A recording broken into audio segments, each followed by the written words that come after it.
नमस्कार सांग मैंने चलतु आम शाग सजना शाग जह्नी भजा करवा।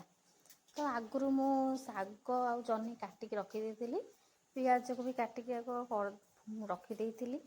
तो ये पूर्व वीडियो मैंने देखे पारे मुझे देखईदेवी। तो ये मु कड़ई बसई चूली रे तेल गरम करके फुटण शुखला लंका फुटे पियाज को भाजी देछि। देखो पियाज ए भजा हो जाइए। तो से कटा शाग आ जह्नी को मुझे पकईकी भाजी दूची। से स्वाद अनुसार लुण देवा। लुण दे सारा पर आउ टे भाजीदे के भाजीगला जो शाग सीझापी आम टे पानी देदेवा। पानी देदेवा टे भाजीदे टे एपट सेपट कर भाजीदे टे छाड़ीदे। शाग सीझी सारा देखो आम शाग भी सीझीगला।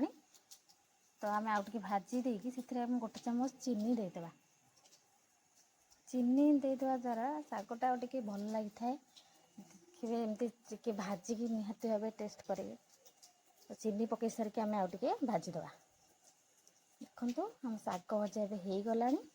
या आम पखाल भात बा गरम भात खाईपर। देखिए बहुत भल लगे।